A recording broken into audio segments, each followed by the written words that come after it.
This is ABC7 Los Angeles. 60% of American adults have gum disease. The American Dental Association says most people would rather risk losing a tooth than get gum surgery. But as health specialist Denise Dodor reports, a new FDA-cleared laser alternative may get more people into the dentist chair. How are you doing, Linda? You feeling anything? Good. Today, Linda Drexler is doing great. Yes, she has gum disease, but at least she doesn't have to go under the knife. She's taking advantage of a newly approved laser, which means no cutting, no stitches, and hardly any downtime.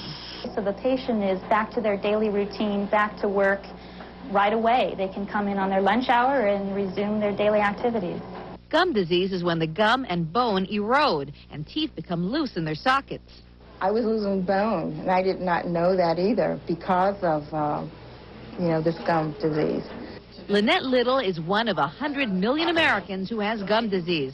Symptoms include bad breath, red or swollen gums, bleeding when flossing or brushing, and a change in the way your teeth fit together. Left untreated, the bacteria in the mouth can travel through the bloodstream and cause heart attack and stroke. It's even linked to premature deliveries. Each year, 30,000 of us undergo painful gum amputations to treat it. But now many dentists are offering laser periodontal therapy. This procedure does for dentistry what LASIK has done for people with eye problems. Periolase selectively destroys diseased tissue and heals as it treats. Dentists say it also helps promote bone growth. The best part for patients is the ease and convenience. In the new way, you can walk out the door, and it's like you just came to the dentist's office for a checkup. I mean, it was just such a breeze. And with this new laser treatment, it's less likely that a reinfection will occur. In Sherman Oaks, Denise Dodor, ABC7 Eyewitness News. With the vast majority of the population having some form of gum disease, it's not surprising that dentists commonly recommend periodontal treatment to their patients. Deep pockets, especially with bone loss, requires immediate attention. Common recommendations by dentists include deep cleaning, scaling and root planing, and gum surgery. Statistics by multiple dental resources report that only about 4% of patients needing gum surgery actually follow through with treatment, usually because of fear. People are concerned about, if not downright scared, of conventional treatment options, and they're looking for an alternative. As featured on news channels and newspapers, periodicals, and dental journals around the country, specially trained laser dentists are providing the no-cut, no-sew, no-fear laser alternative for the treatment of periodontal disease. Using the Millennium Dental Technologies Periolase MVP-7 dental laser, they successfully and comfortably treat patients with periodontitis so they are able to quickly return to their daily routine. So many people need help, and they're looking for a better way, especially because it's not just about your teeth anymore. People with periodontitis are at increased risk for heart disease, stroke, complications with diabetes, and spontaneous preterm births, to name a few. Laser-assisted new attachment procedure, or LANAP, is quickly becoming the gold standard for the treatment of gum disease.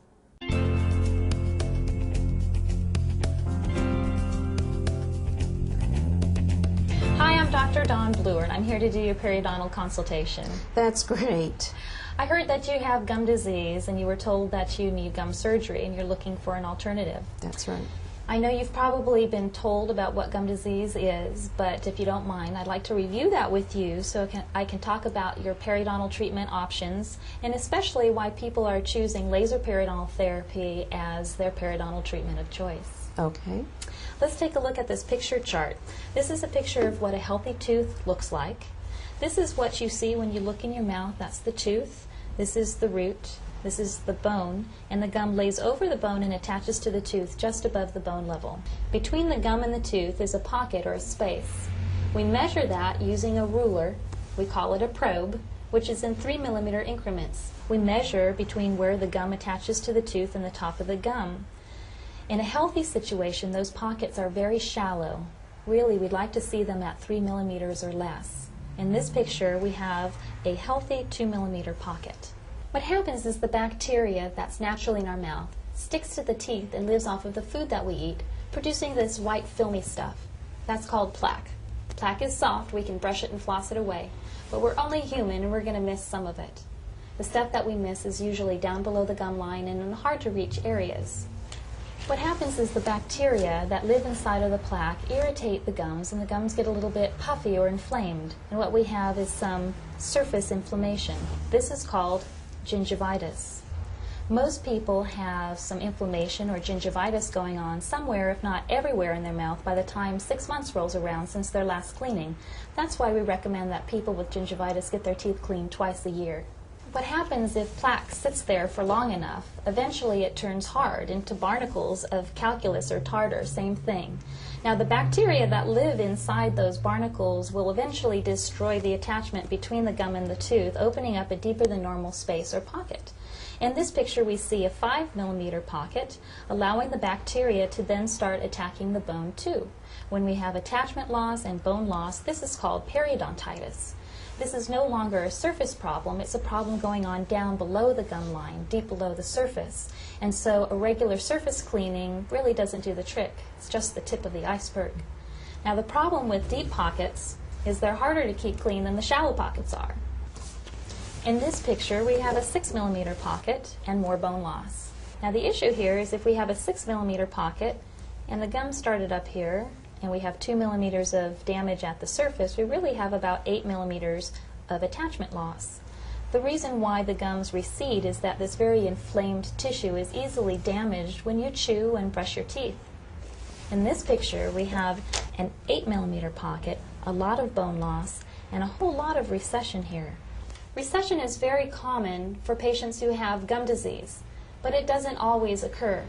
The big concern with periodontitis is as the pocket gets deeper and you lose more bone around the tooth can actually become loose and you can lose a tooth or teeth as a result of the disease. Let's take a look at this picture while we're talking about some of your treatment options for periodontal disease. Basically, we have 3. Conventional periodontal treatment includes scaling and root planing, otherwise known as deep cleaning, osteosurgery, otherwise known as gum surgery, and laser periodontal therapy, otherwise known as LANAP, or laser-assisted new attachment procedure, the first and only university-researched and FDA-approved laser periodontal treatment, requiring a specific laser and patented protocol to achieve it. Okay. Let's start with scaling and root planing. Basically, with scaling and root planing, it is a deep, aggressive cleaning. You're numb during the procedure so that we can get down to the bottom of the pocket and do a real thorough job cleaning the tooth. Now, the problem is that we have very limited access to get down to the bottom of the pocket. And we can't see down there, so we're basically working by braille. So we're likely going to miss some of the calculus, especially in the deeper pockets. Even in conjunction with the use of medication, we don't expect to see a strong fibrous reconnection or any bone improvement. If after scaling and root planing a deep pocket persists, the next conventional treatment option is to do gum surgery. Basically, if we still have a 6 millimeter pocket and we cut the gum here and take this piece away, we've left about a 2 millimeter pocket behind. The goal of gum surgery is to create shallow pockets with the hope that we can slow the progression of the disease process. Basically, it's the intentional reduction of the height of the gum, which doesn't look pretty and leaves the roots sensitive to temperature and more prone to getting cavities. The problem with periodontitis is that most people don't find the treatment options appealing. And unfortunately, there is no cure. Even the laser isn't a magic wand. Like diabetes and high blood pressure, we can get you to a healthy level, but then we need to work to maintain you there with regular and frequent cleanings. Once a periodontal patient, always a periodontal patient. You can be treated, but it requires maintenance to keep you at a healthy level. And if you've had gum surgery and we've already cut the gums, if after some time a pocket comes back, well, we can't keep cutting you. Eventually we run out of something to work with. Now, the difference between gum surgery and laser periodontal therapy is basically the difference between treatment by amputation versus treatment by regeneration. With laser periodontal therapy, there is no intentional reduction of the height of the gum. Now, we use the laser initially between the gum and the tooth to kill bacteria inside of the pocket, which, remember, is the source of the problem. It also affects the calculus, so it's easier to remove. And we're removing this diseased lining on the inside of the pocket, without damaging the healthy fibers that live underneath. The laser can see the difference between healthy tissue and diseased tissue, and it can see where the bacteria is and specifically kills those as well. Now we have better access to get into the pocket and do a better job removing the calculus from the surface of the tooth. We use ultrasonic instruments that vibrate the calculus off the surface of the tooth and flush it out with antibacterial irrigation. We then use the laser on a different setting, killing bacteria again, and creating my super duper blood clot, or what I like to call my biological band-aid, that keeps high concentrations of bacteria and debris out of the area. Now this seals the gum up against the tooth. We haven't killed every microbe of bacteria forever, and we haven't sealed the gum up against the tooth forever, but we've created a clean, disinfected, closed, and stable environment for the body to be able to kick in its own natural defenses. There's a little war going on down here. The bacteria against your immune system, and unfortunately you're losing the war. When we use the laser, we are tipping the scales in favor of regeneration versus degeneration. If you think about it, we have the ability to build ourselves back. We can grow fibrous tissue, we can grow bone. That's why we don't amputate a broken arm. Good thing.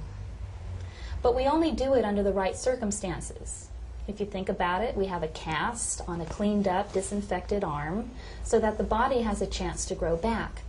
Well, the problem is the mouth is a dirty, unstable place. But with the help of the laser, we can create that closed, disinfected environment so that the body has a chance to kick in its own natural defenses and start to rebuild. In order to stabilize the area, we need to find any areas where you might be hitting your teeth together too hard or inappropriately. And once we find those areas, especially in the spots where your pockets are very deep, you have a lot of bone loss, or the teeth are loose, we need to spot grind them away. Then we leave the area alone. We don't want to mechanically disturb the area, don't want you to chew on it. You're on a soft food diet for about a week, and we want you to follow special cleaning instructions. Now, you're not on a soft diet because you won't feel like chewing over there. We just don't want you to disturb the area. Now, we don't go back in here and reprobe the area for about 9 to 12 months after the treatment is done. That doesn't mean we're not seeing you during that period of time. After everything is done, we'd like to see you back a month after for surface cleaning and to reevaluate the healing. And then it is the recommendation, standard recommendation for periodontal patients, that you have your teeth cleaned every 3 months to keep yourself healthy and maintained. It's the best insurance policy that you could give yourself, because we don't want to have plaque and calculus and the bacteria that live inside it start to destroy these new attachments that are starting to form in the pocket. They are more easily destroyed than what you had when your teeth and your gums were healthy. Now, we can't grow everything back that you had before, but we are consistently finding new fibrous attachment and improvement in bone quality, if not quantity. We just can't guarantee how much and where. We do routinely see pocket depths reduced by about half. And by comparison with conventional periodontal treatment, we see patients with less pain, bleeding, swelling, less reduction of the tissue height, less downtime, less recovery time, and a much greater overall patient satisfaction, and, if I might add, much greater doctor satisfaction, providing a very effective and wonderful treatment to the many patients who need it. Do you treat the whole mouth at once? We can treat the whole mouth at once, or we can treat you in halves, where we treat the right side, and then quickly thereafter treat the left side, and a week after that make sure everything is healing well. A month after everything is done, we want to see you for a surface cleaning and to make sure that everything is healing properly. And then you're here for your regular 3-month cleanings indefinitely to make sure things are under control. Is this going to hurt? Well, during the procedure you're numb, so you're not going to have any pain. After the procedure is done, you'll feel like, yeah, I had work done today, but you're not in agonizing pain. Usually an over-the-counter pain medication will keep you comfortable. Certainly, by comparison to conventional gum surgery, patients are surprised and very pleased. Are some people more prone to get gum disease? Yes, even though the direct cause of periodontitis is a bacterial infection, how you react to the presence of that bacteria is influenced by many other factors. There's a strong hereditary link to periodontitis. It may run in your family. Things like overall health, nutrition, stress levels, smoking, history of dental care or lack thereof, all play a part in how you respond to periodontal disease. Does this cost more than regular gum surgery? Typically, no. The costs are about comparable to conventional gum surgery, sometimes even less, considering that oftentimes scaling and root planing needs to be done prior to gum surgery and needs to be paid for, whereas with laser periodontal therapy, we don't require scaling and root planing to be done first. Does my insurance cover any of this? Typically, we can get some insurance benefits towards this procedure. We'll just have to look at the details of your plan and we'll let you know. My gums don't bleed, my breath doesn't smell, and I can smile without embarrassment. My teeth have never felt better. Your laser surgery put me on the fast track to a better life of healthy teeth.